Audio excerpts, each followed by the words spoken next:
Welcome, everyone, to the Friday afternoon series for the codependent.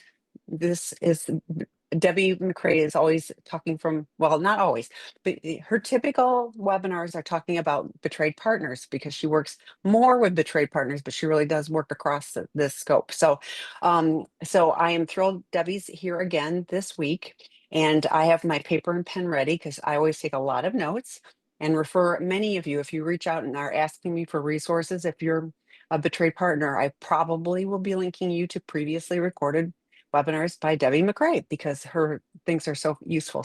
But I'm glad those of you that are joining live are here. If you are watching this later, come join us live on a Friday afternoon. We'd love to have you be part of the conversation as well. So without further ado, I'm going to turn it over to you, Debbie. Thanks. So today we're going to talk about rebuilding self-trust after betrayal. And the reason that this subject was brought to my attention was twofold.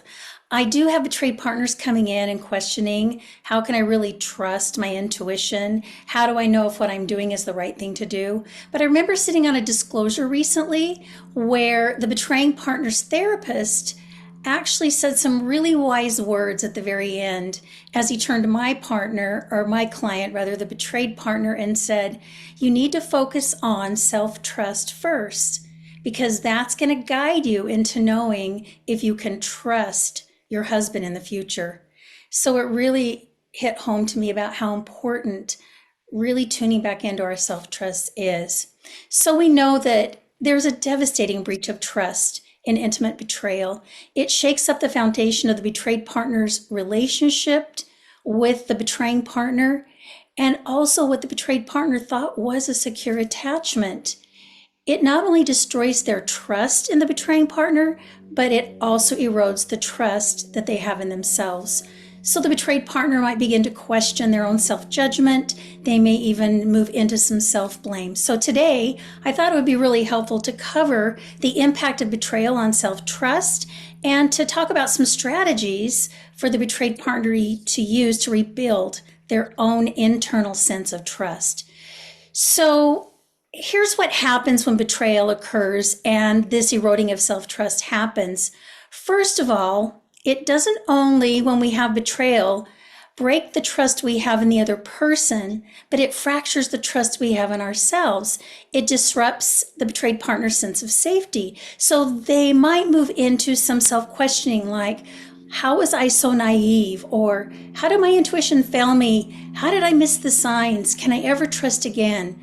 So they are in this cycle now of self-doubt where they second guess their decisions, they second guess their past, they avoid opening up and being vulnerable because they're not sure if they can even trust themselves on creating safety. And this can even lead into sabotaging the repairing the relationship in the future. From a psychological perspective, we know that self-trust requires three things. The first one is emotional trust, which means that I believe that my feelings are valid.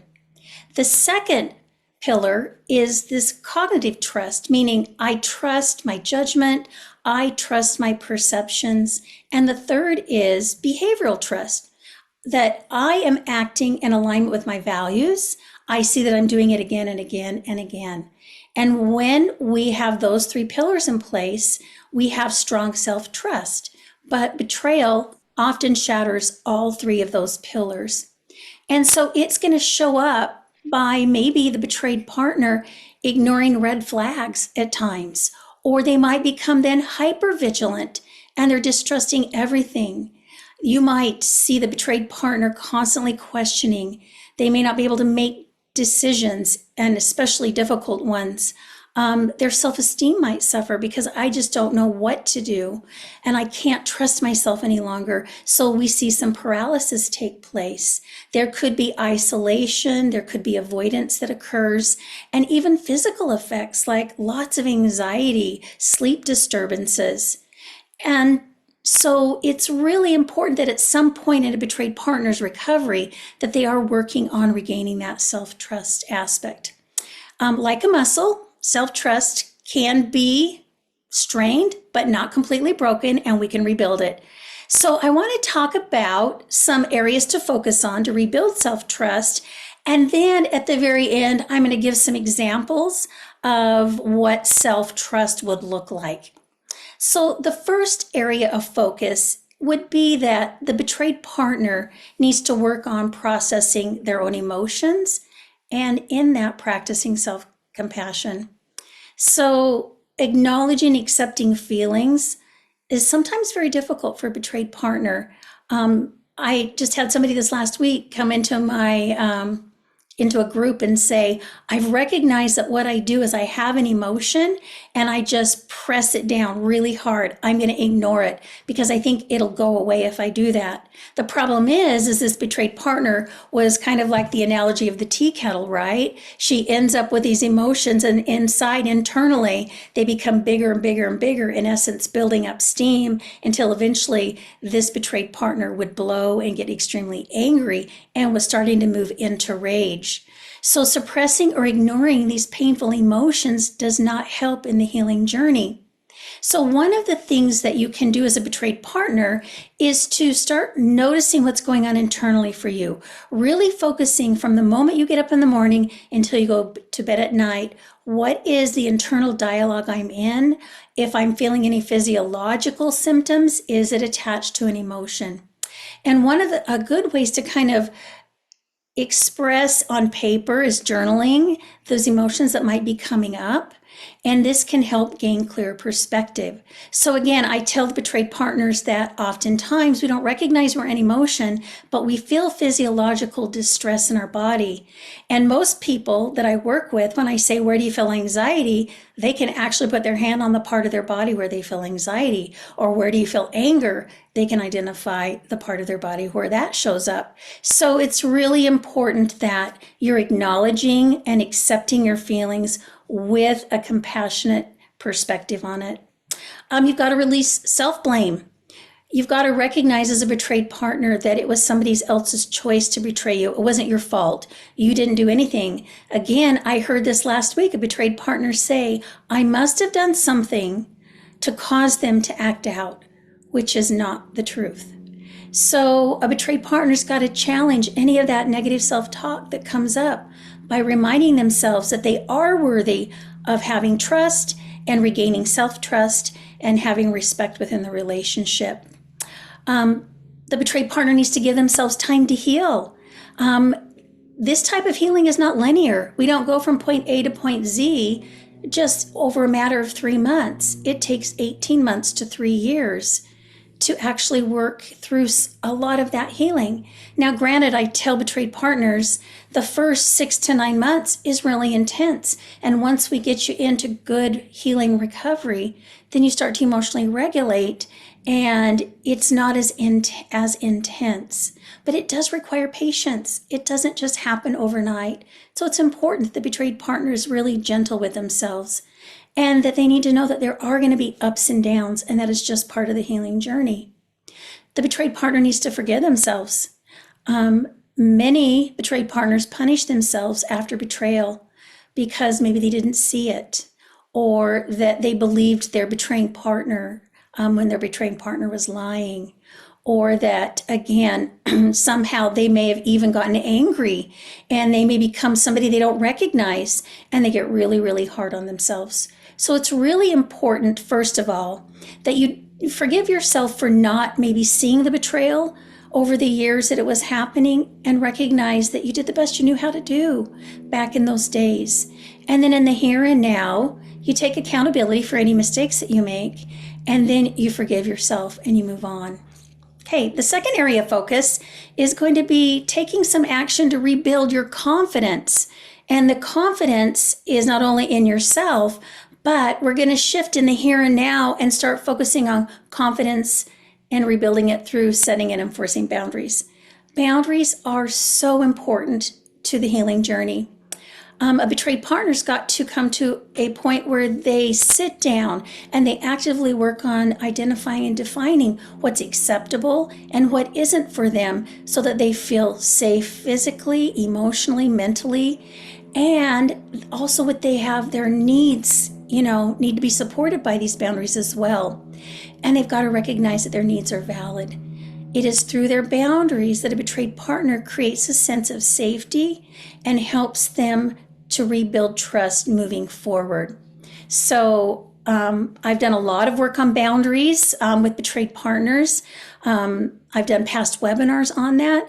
And if you're interested in really digging deep into boundaries, then you can join my boundaries group through Seeking Integrity. The next thing, which is really interesting, is you've got to learn to trust your intuition. And I can do a whole webinar on this. So after betrayal, a lot of betrayed partners will recognize, I had a gut feeling. I just didn't listen to it. I should have. Or I just had this sense that something was off. And so they can really be hard on themselves because they ignored it. But it's really important that at some point, and again, this is after we get through those really intense 6 to 9 months I talked about, that a betrayed partner can start to focus and work on really tuning back into your intuition. How does it speak to you? Is it a feeling? Do you feel it in your gut? Is it a thought? And when do you receive your intuition? And then learning to follow through on it. Because my belief is that our intuition, when we're really in tune with it, is 100% accurate. Engaging in self-care is also another really important aspect of this second focus that we're talking about in taking action to rebuild confidence. I can't tell you enough how prioritizing a betrayed partner's well-being really restores self-esteem and increases their resiliency. As you engage in self-care, what you're showing yourself as a betrayed partner is that you can trust yourself to show up for you. So it's so important that from the time you get up in the morning until you go to bed at night, that you're consciously aware of doing things like exercising or getting enough sleep or eating, reaching out to healthy support to help you regulate, doing things that help you and support you emotionally, so important. And as we take care of ourselves, it affirms our worth and it also helps us alleviate distress.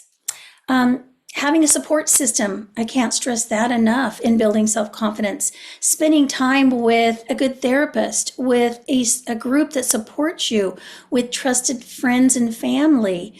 They can really boost your sense of belonging. They can also reflect back to you that your feelings are valid, and that will help rebuild your confidence. And then, of course, creating a new narrative. We all think in stories. Our brain takes bits and pieces of information, it fills in the gaps, and it creates a story that we go into. So a betrayed partner can really increase their self-confidence and their healing if when they find themselves in those negative stories or those negative thought patterns, that they instead step out of it and reframe it. They stop it and they start to use other more healthier thinking to create a little more clarity about what they want and need in the moment as well as in the future. A betrayed partner needs to remember how resilient they are. Looking back on how far you've come will also rebuild your confidence. Acknowledging that you do have the power and trust in your capacity to not only handle challenges, but also that doesn't matter what's going to happen, you're going to be okay. That's where I love to get betrayed partners at some point in their healing journey because they have that self-confidence. So some real life activities that you can do on a daily basis to rebuild your self-trust would be something I mentioned just briefly earlier, and that is start to keep small promises to yourself.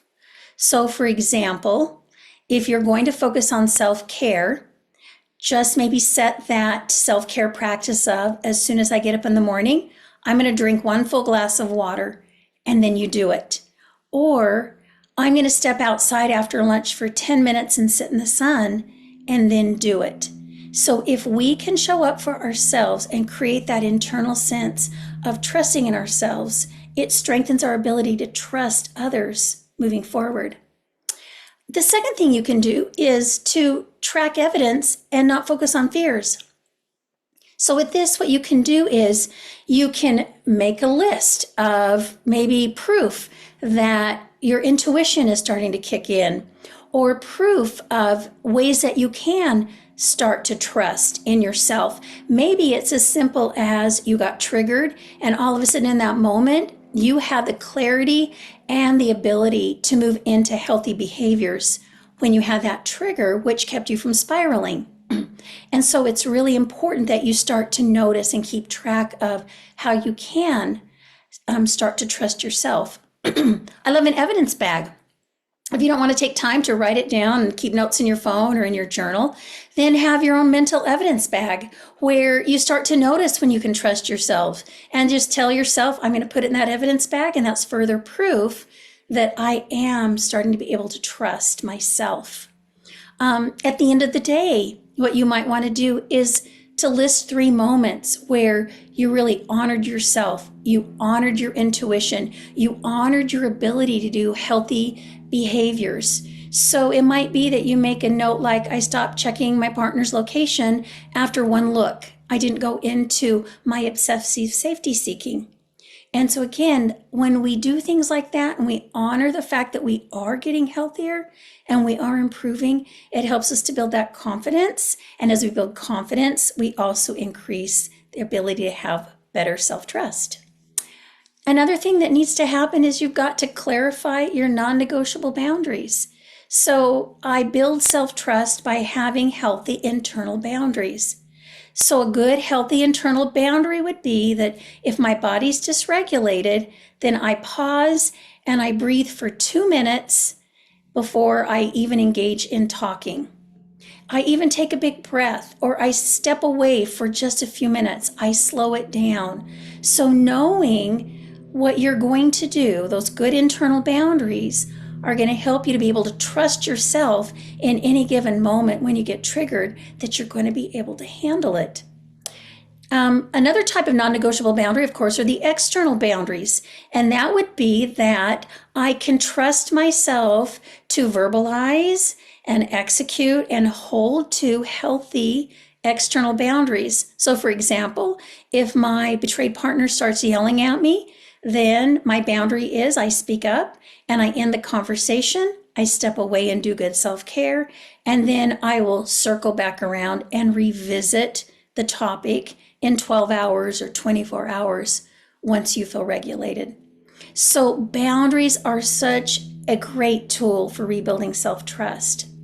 Another thing that you've got to do as a betrayed partner is you have to learn to reconnect with your own body. And so we talk a lot about when you're triggered, what do you do?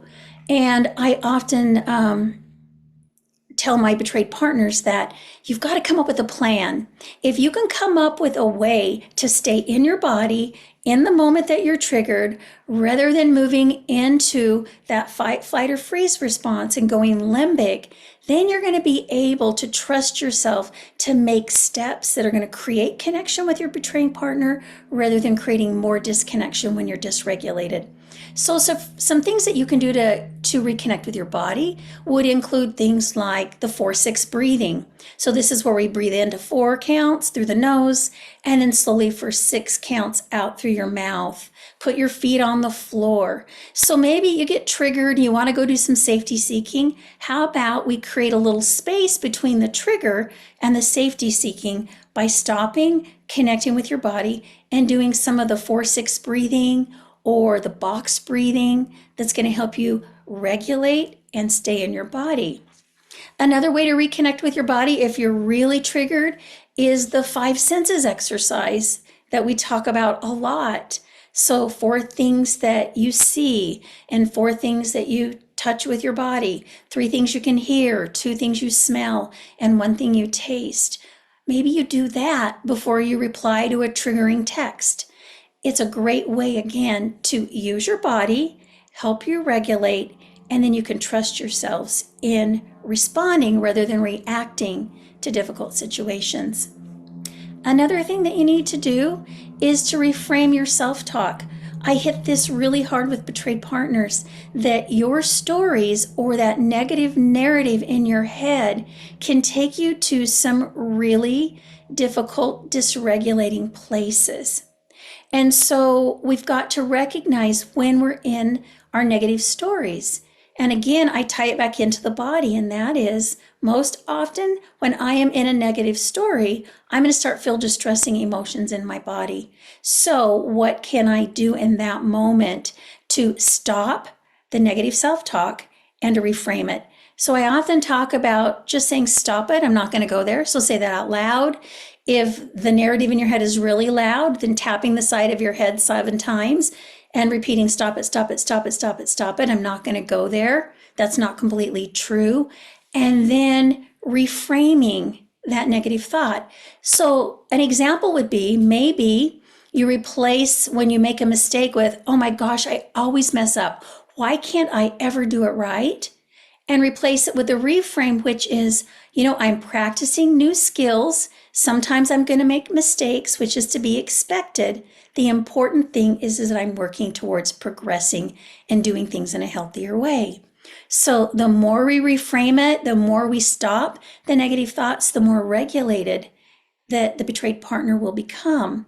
And the more regulated you become, the more you can trust your inner wisdom because you're in your body, you're connected to prefrontal, and you're using that higher executive functioning part of your brain. So, in conclusion, rebuilding self trust after betrayal.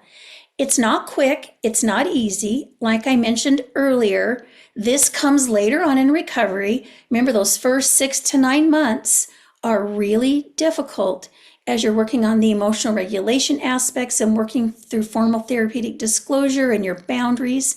And so later on, we start to tap back into that self trust. And you do that by reconnecting with yourself. We've talked about that, coming back to your body, setting boundaries, practicing self compassion is really big.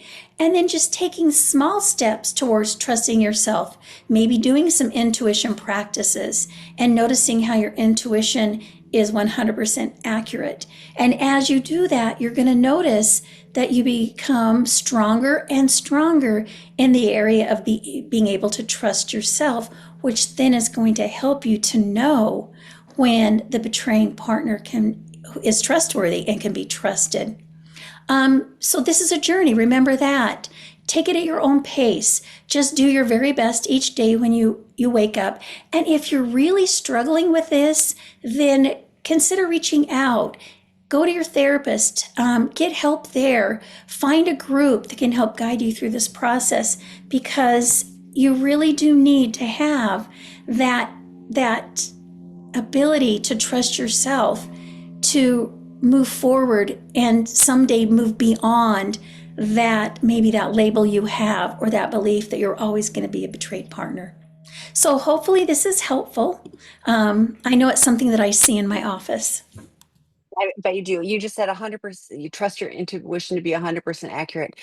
That feels like it's a journey. Like, do you, um, like I would not be surprised if people's intuition has been marred, for lack of a better word, so initially it might not be 100% accurate. Like, okay, all right. Okay, and let's circle back around to that. Most betrayed partners say to me, I ignored my intuition, and there's been maybe in their situation, some of them, a lot of gaslighting, like turning the tables, or their betraying partner might minimize.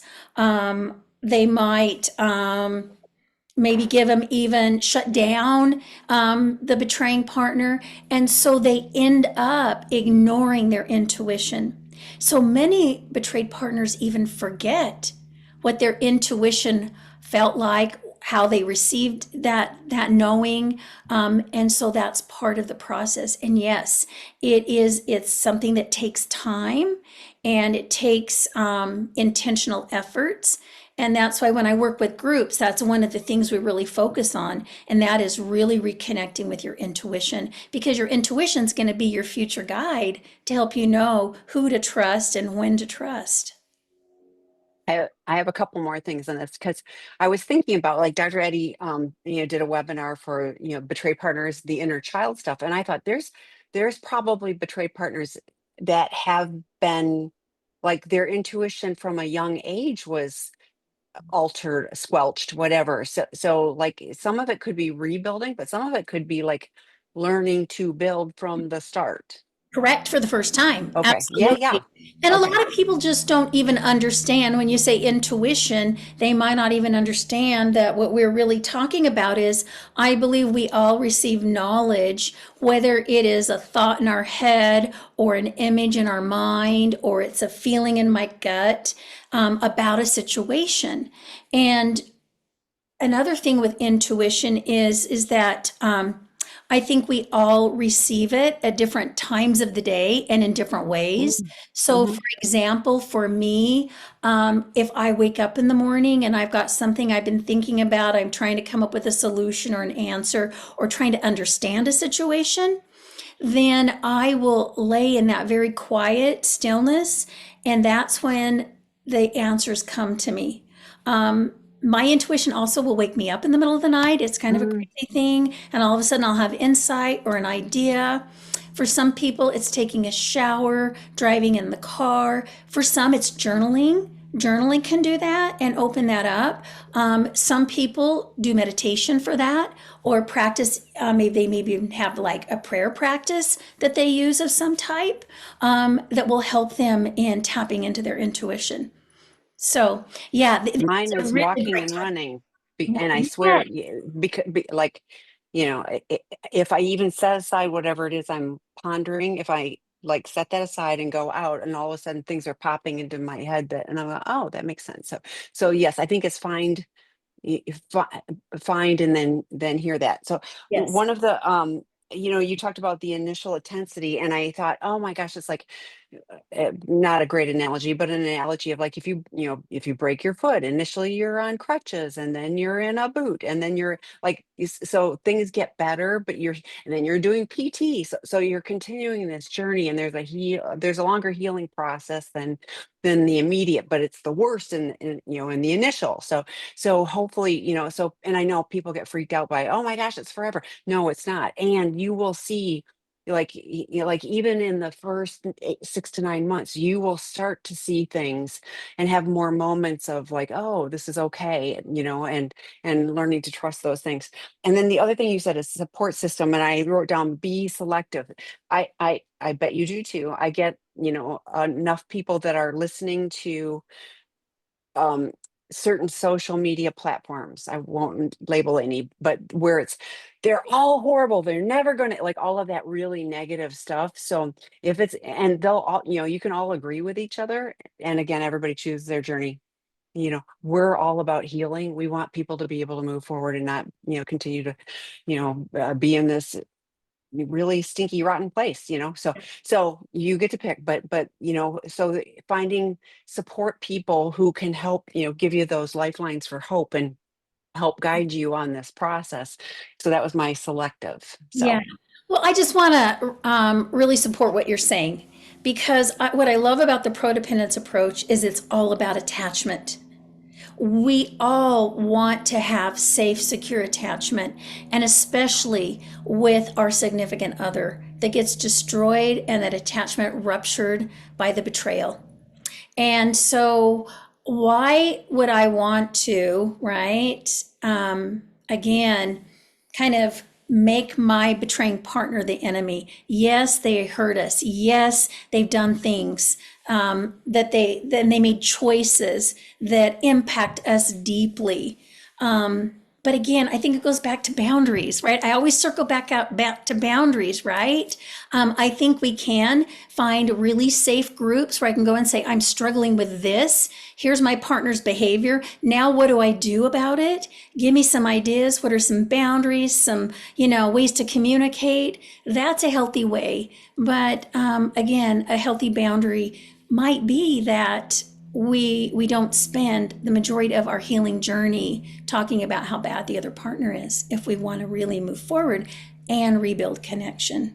So that's just and my I big spiel. I, I agree. And like those negative thoughts, like even when people are consistently repeating a negative story that, like, their betraying partner, says blame shifting, gaslighting things, about them to them, and blaming them for being the problem, and as they continue to repeat that. Like, I swear it's just, and I've actually talked to other, experts too.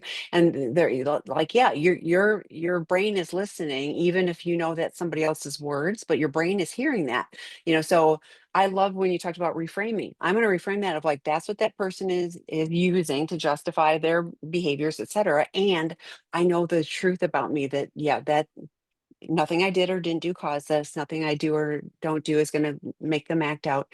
So here I am. I'm doing the best I can to work through this so that I'm not stuck in perpetual pain. So Yeah. we've got a bunch of questions Oh, because I've good. got more stuff, but I'm going to start with the questions. Good. Please, your insights. I'm the betrayed and traumatized partner. When partner came back, he was very humble, full of regret and even empathy. It's been 2 years and I'm seeing the old stressed, angry, abusive man back, even though I'm trying to be supportive, help him regulate, help him build his business and health and wealth. But he is so negative and whining and complaining about life. It is very hard for me. Yesterday, I thought it's not fair. He should support me instead of this. But his selfishness is so clear. If I need help, he makes it all about him. It's all about him. Yes, he buys groceries and helps in the house, but there is no emotional support. Am I seeing this right? I am taking more distance at this point, and he acts indifferent. So I did put in, Debbie talked about the boundaries work group. Like this, what you're sharing sounds like a perfect, this is a great option for you to help, with your healthy boundaries. And you said when he came back, he was humble. Yeah, and it's been 2 years. And like, we don't get magically all better in 2 years. Like, I mean, I'm still well, I'm on recovery. I've had the opportunity to go to two 12-step meetings in the last 2 days. I've Mhm. been in doing this for a while. And you know what? I did it because I wanted to take care of myself. That was called self-care. So, Yes, it is. yeah. Well, So thoughts, this is a lot. yeah, this is a lot, and that my heart just really Yeah. feels for you. I want to say, this feels like such a powerless situation that you're in, and so I imagine that there's so much distress. Couple of things. One insight is that your betraying partner is obviously not really doing recovery. Maybe they're in sobriety. Maybe they're not acting out sexually, or watching pornography or whatever, their acting out behavior was. But I think a really important aspect of recovery is that the betraying partner really has to go deep and work on themselves. So they really shift and change, and they actually do become healthier and better, and we don't see that regression. So I'm sure you understand that. However, for you, it sounds like one of the things that stood out for me is how much you help him. And so it's really hard sometimes as a betraying partner to step out of that role of helping. So we oftentimes find ourselves in something called the drama triangle. So what I see happening in your case could be when we have a distressing situation in a relationship, when there's conflict, we kind of take on some roles. This means how we act as we interact with the other person. So in your case, you are a caretaker. So that's one of the roles. So I'm trying to help. I'm trying to encourage him in his business, with his health, with his wealth, with his recovery. And eventually what's going to happen is that you're going to move to the other role, which is a victim. This keeps happening, right? This is really hard. And you might become angry. And if you become angry, now you're going to move to the role in the drama triangle of the persecutor. And so the two of you are kind of moving around that. And the only way out of it is boundaries. So the first step, I think, for you would be get some clarity on what you need for safety. What do you need to be able to feel safe and secure in the relationship? I'm hoping that you've got your own therapist to help you, because I think this is going to be a case where you need somebody to guide you, give you input. What is a healthy boundary? How do you verbalize it? How do you hold to it? Especially around his behaviors. Now, the other thing we have to deal with oftentimes with a betraying partner is is that you said you're taking more distance and he's acting indifferent. Well, they do have an avoidant attachment style. And so working with a therapist can help you in understanding that and how you work with that. So I would like to see you maybe shift the helping him to helping yourself and focusing on you. So maybe you do go to the betraying partner and you say, I'm going to spend the next 21 days or month really focusing on me and my self care, and then step out of all of the helping and focus on you. Get to your therapist, do your journaling, write your boundaries, start putting them in place, maybe at the end of those 21 days, and really start making your self care and your work a priority. Down the road, you're probably going to have to come up with some even harder boundaries on if things don't change, then what are you going to do? Which is really, really hard, and you may not be there yet. So just start with what's happening now. Step out of this helping him so much. Focus more on helping yourself and get some really good support to help you do that and really focus on those boundaries. So I call Debbie the queen of healthy boundaries. Like I'm looking at this when he's being angry and abusive, you know, could you share a 4-part talking boundary or something that you would help, like in that moment? Yes. Exactly. So if he is to that place where he get dysregulates and he's angry, you don't stay in that situation. So the first thing you're going to do is you're going to call a timeout. And a timeout boundary means I'm stepping away from the conversation until we're both regulated. And then you go do self-care. Now, if it's an official timeout boundary, we verbalize it. And then if I call the timeout, I have 24 hours to come back and continue the conversation, to re-engage. Okay. You can also set a boundary that isn't a timeout boundary, but rather a boundary of, if you choose to become angry at me at any time in a conversation, then I'm going to stop the conversation and step away. That's another boundary. A 4-part talking boundary would be when I hear you say this to me and your voice is loud. It's just the data. That's step 1. Number 2, we're going to share the emotion. I get scared. I feel very scared. And then step 3 is to tell them what your perception of it is, right? Wait, let me go. I have it out of order. I'm so sorry, everybody. I'm thinking ahead too much. Number 1, I'm going to share the data. And the data is the facts. When you raise your voice, when you are saying this and this to me, the story I go into. So step 2 is, here's what I think of the data. So it tells me you don't care. It tells me that you really don't want to work with this and that you don't love me. And then step 3 is how it makes me feel. So it makes me feel really sad and very fearful. And so number 4 is, here's what I need you to do. So moving forward, I need you to take a big deep breath, and I need you to stay regulated when we have a conversation, or I need you to call a timeout and come back and talk to me in a very regulated way. So that's the 4-part talking boundary. I like the 4-part talking boundary for when you take a timeout, then you step away and go journal the 4-part talking boundary, and it really gives you some perspective on what you need and what you're going to do moving forward.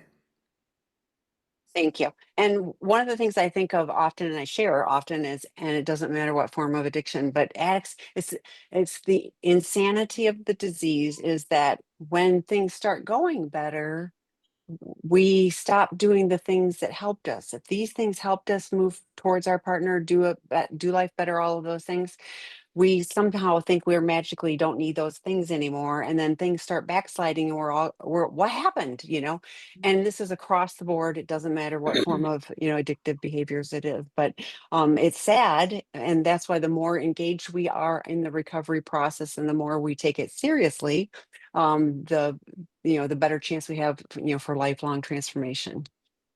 Okay, the next one, there's 2 of them, so I'm going to do the first and last. How important is it to have a CSAT for both for the addict partner and the betray partner? I'm stuck in trauma brain and partner is sober, but we spiral in healing. My negative self-talk happens only with betrayer around, otherwise I'm good. Should I not connect until after we are equally ready? It's exhausting. Yes. Oh, that's a great question. So I'm going to tell you, I'm very partial to people working with those that are highly trained and qualified to work in this type of addiction and this type of betrayal, because I've seen more negative done by well-meaning therapists, but they just don't understand betrayal trauma. They don't understand sex addiction or out of control sexual behaviors that create this kind of disruption to the attachment and relationship. So I believe it's very important. I have seen clients come into my office, oftentimes in couples, and I will have even the betrayed partner say, "Well, I'm just seeing my own therapist, and we're just doing EMDR." And I'll say, "Okay, well, what are you doing EMDR on?" And they've said, "Well, my childhood trauma."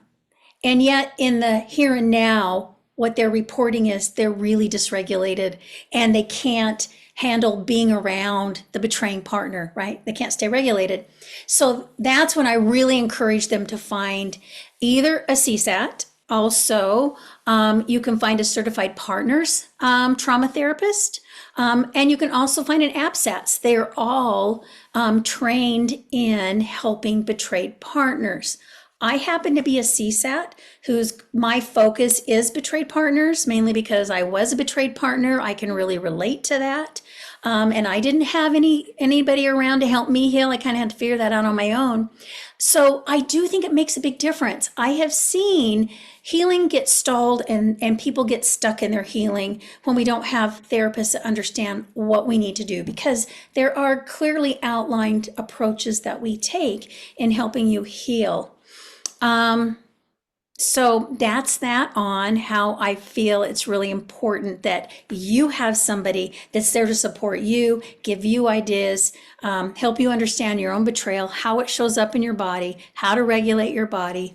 And one of the big things is how to help you work with that negative self-talk that keeps happening, because those ruminating thoughts or those looping thoughts really keep us stuck. In fact, I'm going to share with you something that I just came across recently and I love it.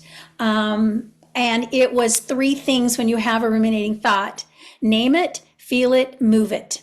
So what they talked about was when we get into these looping thoughts, what happens in our body, and this is neurobiology, it's going to take me into fight, flight, and freeze, and my body's going to release cortisol, a stress hormone.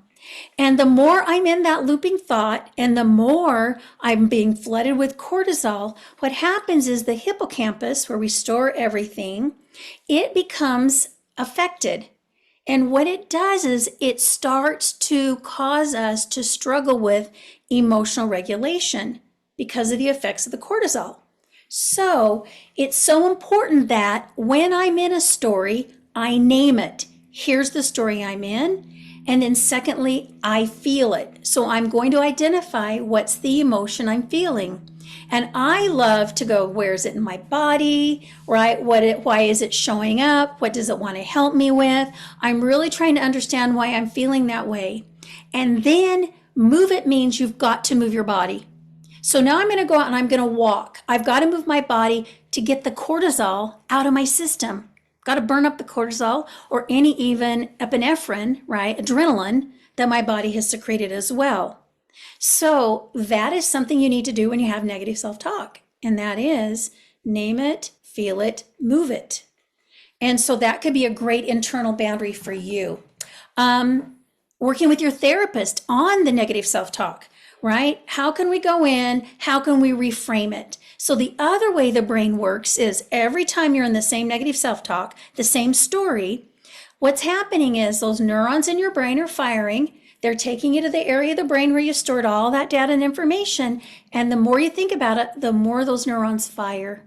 And the more they fire, they start to wire to that negative belief, right? All those negative thoughts, and those neural pathways, those grooves in your brain get deeper and deeper.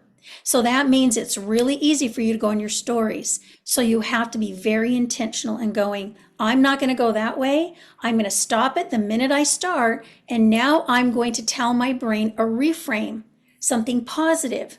And the more I do that, and I even tell my clients, come up with a reframe that feels true to you, right? and use that reframe and then keep changing the reframe as you're healing. And so, for example, for me, one of my reframes is when I go into my shame around my betrayal, right? Maybe in the past, something, I tell myself to stop it. I'm not going to go there. That's not completely true. What is true is I did the best I knew how to do based on what I knew then. And I know a lot better now, and I'm much healthier now, and I'm willing to learn how to do it even better. So I just go into a variation of that because it feels true to me. And then I can get out of my negative stories. On a fun note, let me talk about energetic boundaries when you're around your betraying partner. And I tell my clients to bubble up because we are all energetic beings and we do have can have energetic boundaries that are violated, meaning that I might be around somebody who is really angry and their energy is really big and it affects me and how I feel because my body absorbs it. I feel it. So if you think about us being electromagnetic beings, that means we all have electricity running through us. That's why when we touch things, we have a shock sometimes. We can interact with each other. Our energies actually interact. So when I'm around somebody that's really difficult, I do something called bubbling up. I imagine myself in a great big bubble, and then I tell myself that the other person's words and their energy and their emotions are going to just bounce off that bubble and go back to them. Or I imagine there's a plexiglass, invisible wall between me and them, and all of their stuff stays on their side and mine stays on mine. I find it's a really great tool for regulating. I often talk about to the betraying partners about put on your Teflon suit so that when your shame starts to come at you, right, it bounces right off and you don't absorb it. So all of those things might help you with that negative self-talk when you're around your partner. So you talked about you had to do it on your own, and I like you did and didn't because like there wasn't all of the resources, but you found your tribe of people for support. So you did not do this in, complete isolation. Correct. Right. I had the wisdom to keep finding the right therapist, and fortunately, my trauma therapist had experienced betrayal, and I did have a great support system. I made sure that, and that was really hard for me because I was one of those that I can do it all myself. I'm fine, and so to have to reach out and to get help. But I can't tell you if you are struggling as a betrayed partner.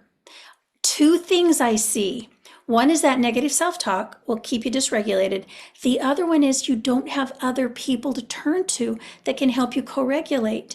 And you just can't keep turning to your betraying partner. That's very dysregulating. You've got to find a support group of other betrayed partners where you're actually learning things and moving forward. So if it's a 12-step program, then make sure you're doing the 12 steps. Or it's a betrayal trauma recovery group.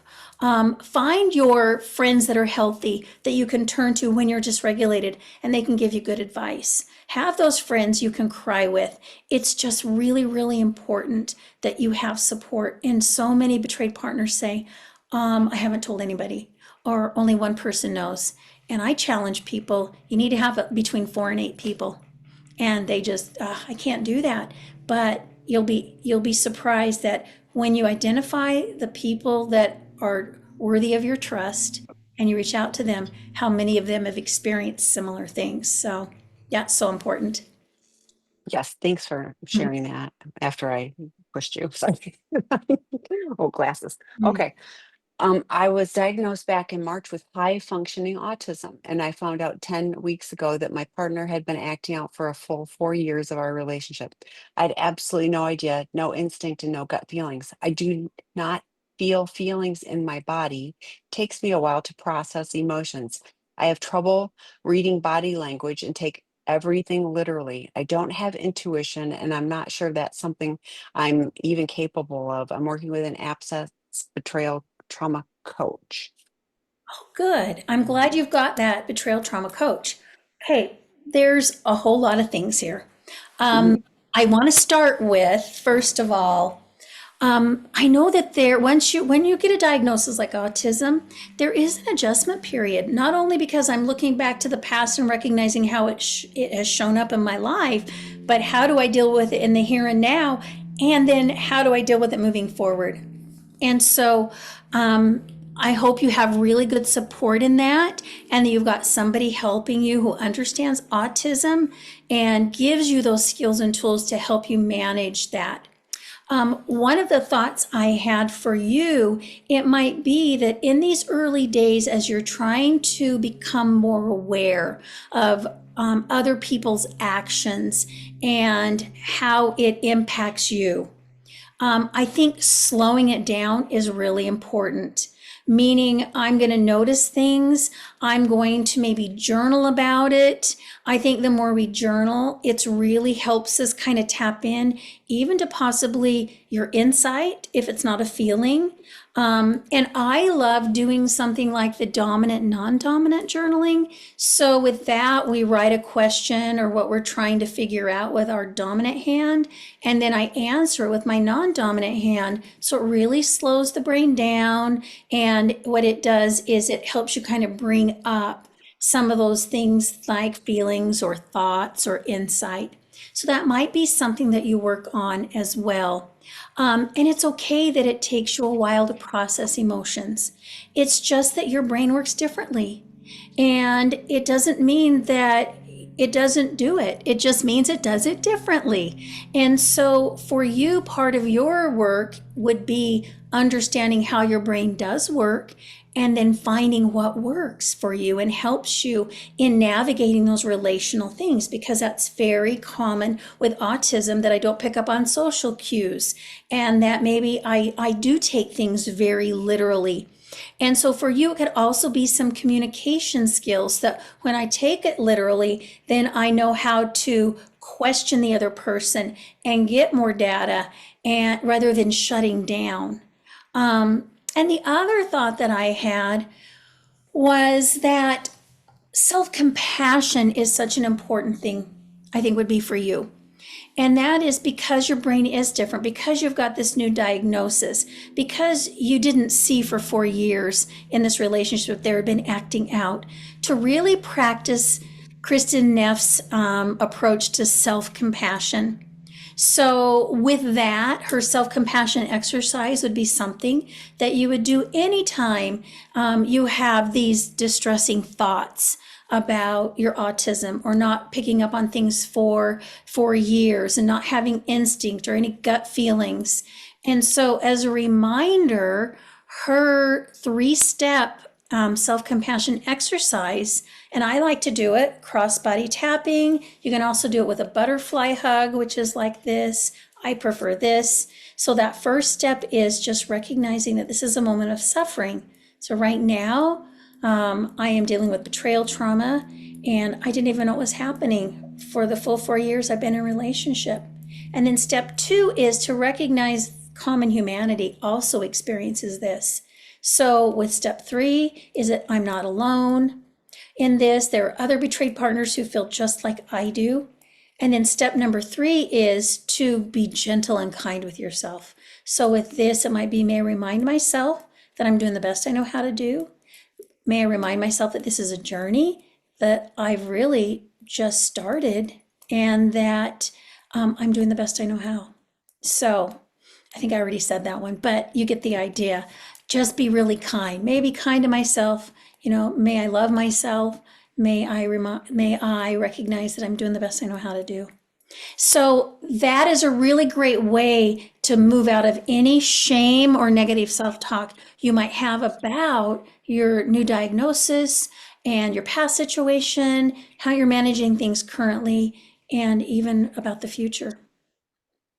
So I just looked up Kristen Neff, and she has a community. So I put the link in. You can join her community. And she has, I don't know her at all, but she has an event on the 25th. She has join our community, practice self-compassion, test your level of self-compassion. I think I'm going to probably do that after this. But that could be something. And I was thinking, usually when something like you indicate, I don't have gut feelings, like my experiences, and I am not an expert in this, and I did share that Candace Christensen did a 2-part webinar, and she talked about both the addict partner and the betray partner. But there's and one more thing before I leave that, she does consultations, and she's really good. You got the diagnosis, but hopefully you also got a plan. If you did not, you may want to reach out to Candace because she does help that to have a plan for this is how you can navigate that. But my point that I was going to make is, if this is not my strength, then there's usually another area that is. And so I learned to lean into the areas that that I can, recognizing that this is not my, strongest suit. And that's okay, and that's true of all of us. I mean, all of us as human beings, there are areas where we, really shine and have strength, and other areas that we don't. So yes, like Debbie was saying, it'll be different than other people on some level. But do you know how many people are neurodivergent? I don't know the answer to that. That's a rhetorical question. So many, and so I feel like most of us are on some form of spectrum. You're high functioning. So, and I'm sure on top of the double whammy of, that diagnosis, but also, finding out about your betraying partner, that's a lot. But I'm really glad you're here, and there are resources and leaning into those. And and I love that you have support like a professional. We have drop-in groups. If I will put the link for that in. And I did put both the healthy boundaries and the betrayed partner. Angela Spearman is offering the betrayed partner work group. And what a work group is, and I'll tell it in general, and Debbie can tell a little bit more about the boundaries one, but what a work group is psychoeducation. It does not replace your therapist. It is many therapists recommend them for their clients because it gives practical information that can be useful on the journey. You can glean some things that you can take to your therapist and do, a deeper dive on those things. It's also support because there's other people who are, in this case, we're talking about the betrayed partners. They're separate for the addict partners or betraying partners. But for these two that I'm mentioning, these are there will be other people, and you'll know you're not alone. Often they exchange phone numbers so that they can contact each other between sessions. There'll be some homework so that you can glean some more information, etc. So any comments on the boundaries one in particular? Yeah, we're a lot of that is psychoeducation. We're problem solving. We're trying to take and apply to situations you have, and I cover lots of different topics and areas. Part one is a lot of just really giving you a really deep understanding of boundaries and what they might look like and how you verbalize them and communicate them and when it goes wrong, and then we take and apply that even in part two, which you can take them out of order. But in part two, you're going to get a lot of boundaries and you're going to understand consequences. But we now look at trust, rebuilding trust, and we look at intimacy, and we look at, when there's disconnection. So we are now kind of taking and continue to apply. So yeah, work groups are great. They're such a great way to kind of give yourself a boost. And intimacy is not just sex. We Correct. talk about that a lot too. Yeah, intimacy is, well, and we're not being intimate, and we're going like you're talking about sex, and so we're talking about like real connection, vulnerability. Yes. So yeah, Yes. okay. Okay, well, thanks so much, everyone, for the great questions. Thanks, Debbie. It's always great to see you. We will be back now. The next week, I'm out of town. I'm actually at the upsets training, and then the following week is Halloween. So the next 2 weeks we won't be around. So Debbie will be the next one back the first week of November. So Sounds good. thanks, everyone. Bye. Bye.